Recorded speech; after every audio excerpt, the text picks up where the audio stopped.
warahmatullahi wabarakatuh. Waalaikumsalam warahmatullahi wabarakatuh. Apa kabarnya anak-anak? Alhamdulillah, luar biasa. Allahu Akbar. Oke.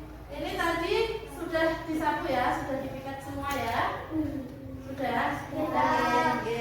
Sebelum pembelajaran kita mulai, saya meminta ketua kelasnya untuk memimpin doa dulu. Ayo Zaki, berdoa dulu. Siap? Siap, berdoa bersama mulai. Di absen dulu ya. Masuk semua? Oke, sehat semua oke? Alhamdulillah. Satu kita setelah lakukan pembiasaan dulu membaca apa? Surat-surat pendek. Ya, baca surat An-Nas sama Al-Falaq. Ayo. A'udzu Shadaqallahul Azim. Sebelum pembelajaran kita mulai, kemarin Bu Nunung menerangkan tentang rukun iman. Rukun iman ada berapa? 6. Yang pertama, Iman kepada Allah. ada lagunya kemarin, bisa? Rukun iman, Rukun iman itu ada 6. Pembelajaran kemarin tentang rukun iman ada berapa? Pertama iman kepada Allah. Iman kepada hari kiamat. dan terakhir iman kepada Allah. Nah, untuk pembelajaran kali ini kita tentang ayo berwudu dengan benar. Siapa yang tahu di sini arti wudu? Siapa yang tahu? Tahu wudu itu apa? Wudu itu artinya Ya, betul. Wudu itu artinya bersuci. Nah, sebelum Nunung akan menyampaikan tentang tujuan pembelajaran pada bab wudu. Coba dibaca Mbak Sela. Setelah pembelajaran. 1. Setelah mengikuti pembelajaran, peserta didik dapat mengetahui tata cara wudu dengan baik dan benar. Tentang tujuan pembelajarannya. Pertama, kamu harus bisa mengetahui tata cara wudhu itu seperti apa dengan urut dan benar. Yang kedua, peserta didik dapat memahami piye caranya tata cara wudhu baik dan benar, urut, tertib. Yang ketiga, peserta didik dapat menjelaskan. Kamu dapat menjelaskan. Pertama, kita niat dulu. Kedua, kita membasuh tangan gitu kayak gitu. Yang keempat, peserta didik dapat mengaplikasikan wudhu. Maksudnya mengaplikasikan wudhu di sini itu bisa mempraktekkan, bisa dibuat sehari-hari. Di rumah wudhu enggak tadi? Wudhu ya. Sebelum apa? Sebelum sholat kita wudhu terlebih dahulu. Selanjutnya bab wudhu. Wudhu itu sendiri apa? Coba dibaca Mbak Rama. Wudu artinya bersuci dengan air. Ya, itu tadi pengertian apa? Wudhu. Wudhu itu artinya apa? Bersuci dengan air. Seandainya kamu mau sholat tapi tidak wudhu, sholatnya sah nggak? Enggak. Karena wudhu itu adalah salah satu syarat sah sholat. Kalau nggak mau sholat tidak wudhu berarti tidak sah. Paham sampai sini? Kita lanjut untuk tentang macam-macam air yang dapat dibuat wudhu. Apa aja? Coba Indra. Ya. Pertama, air rebus, kedua air hujan, ketiga air Iya, ini semua bisa dibuat untuk wudhu. Yang pertama air apa itu? Air embun bisa dibuat wudhu. Itu macam-macam air yang bisa digunakan untuk wudhu. Sekarang syarat sah wudhu. Apa aja itu syarat sah wudhu? Coba dibaca oleh Mbak Esya. syarat sah wudu. Mari kita pelajari syarat sah wudu. Beragama. Yang kedua, Dapat yang ketiga,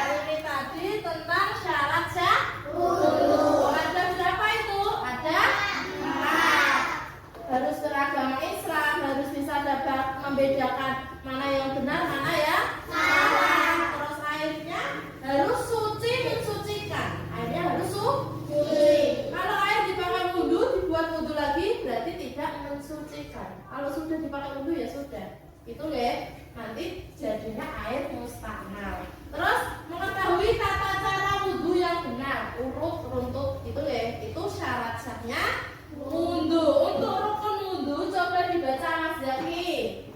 Rukun wudhu, mari kita pelajari rukun wudhu. Ya itu tadi rukun wudhu. Rukun wudhu itu seperti fardu wudhu. Yang pertama niat. Di sini ada yang sudah bisa niat. Bisa ya? Bisa. Niatnya kita lanjutkan sama-sama. Nawaitul wudu'a lirabbil hadasil asghari fardhul lillahi ta'ala. Ya itu tadi bacaan niat wudhu. Terus setelah niat wudhu itu fardunya harus membasuh muka. Wajib.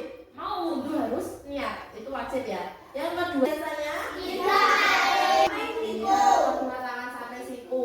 Jangan sampai sini saja. Kalau sini saja berarti wudhunya tidak sah. Diingat-ingat, saya perhatikan banyak anak-anak saya wudhunya angger-anggeran. Mulai dari sekarang nanti saya harapkan untuk pembelajaran kali ini kalau sudah mengerti berarti dilakukan dengan baik. Oke? Ya. Selanjutnya hanya ini saja. Ini wajib. Kalau tidak dibasuh berarti wudhunya tidak sah. Itu wajib harus dilakukan saat wudhu. Selanjutnya untuk sunah wudhu apa aja ya? Sunah wudhu coba Mbak Ria bacakan. Sunah wudhu, mari kita pelajari sunah wudhu. Tadi tentang apa sunah? Sunah wudhu apa itu sunah? Siapa yang tahu? Kalau sunah itu kalau dilakukan dapat pahala, kalau tidak dilakukan tidak dapat apa. Ini adalah sunah dari tata cara wudhu. Wudhu membaca basmalah sambil cuci tangan itu sunah. Dilakukan dapat pahala, kalau nggak dilakukan juga tidak apa-apa. Tapi lebih baiknya dilakukan semua dengan tertib. Nah, untuk hal-hal yang membatalkan wudhu, coba dibacain Mbak. Hal yang membatalkan wudhu. Ya, itu hal-hal yang membatalkan wudhu. Apa aja? Angin atau kentut. Kalau kamu kentut sudah wudhu terus kentut berarti wudhunya batal. Terus buang air kecil, air besar. Nunung tanya satu-satu, ya. Videonya diperhatikan. Ayo belajar tata cara berwudu. Suci artinya bersih dari kotoran dan najis. Wudu adalah salah satu cara bersuci. Umat Islam wajib bersuci sebelum sholat. Wudu merupakan syarat sah sholat. Sholat menjadi tidak sah jika kita tidak berwudu. Bisakah kamu melakukan wudu? Bagaimana cara wudu yang baik dan benar? Untuk mengetahui itu semua, mari kita simak penjelasan berikut ini. Tata cara berwudu.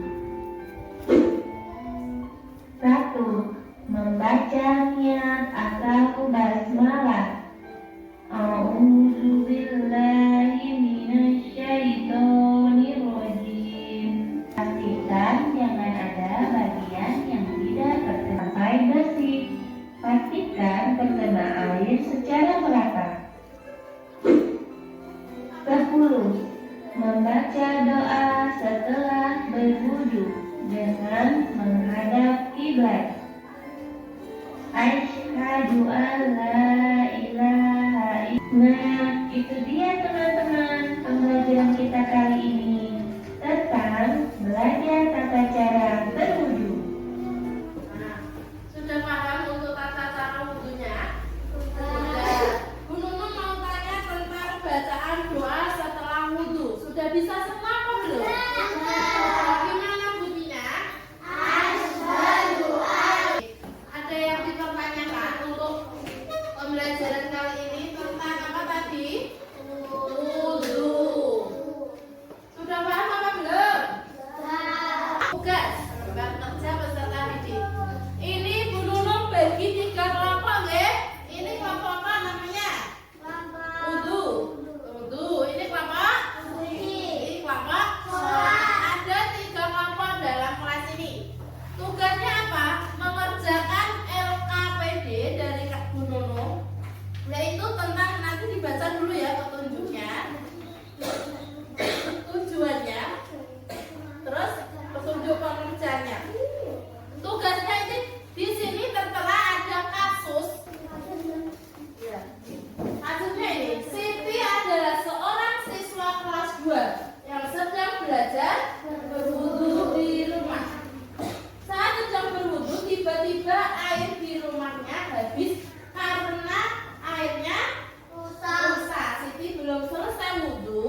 memudahkan melalui dengan cara lain. Dan disebut tayamum, yaitu Melakukan dengan tayamum, intinya seperti itu. Benar apa salah ya? Betul, karena ketika tidak ada air dianjurkan dalam Islam untuk tayamum. Oke, terus yang kedua, udah tepuk tangan untuk Popot Suci. Maka Siti harus memulai wudhu dari awal lagi ketika nanti ada air. Jika Siti setelah Tangan buat kelompok wudu. Terus selanjutnya kelompok terakhir. Pertanyaannya siapa lagi kelompok tiga? Aisyah yang jawab. Adil. tidak ada, apakah ada cara lain yang dapat dilakukan oleh Siti yang dapat dilakukan Siti jika air tidak tersedia adalah dengan tayamum sesuai ajaran agama. Kita bisa sholat meskipun tidak ada air. Adalah dengan cara apa tadi?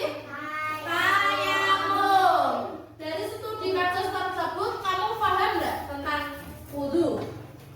Kan ada jamaah di sekolah, tapi dia tidak mau wudhu, airnya habis. Gimana itu? Coba ya.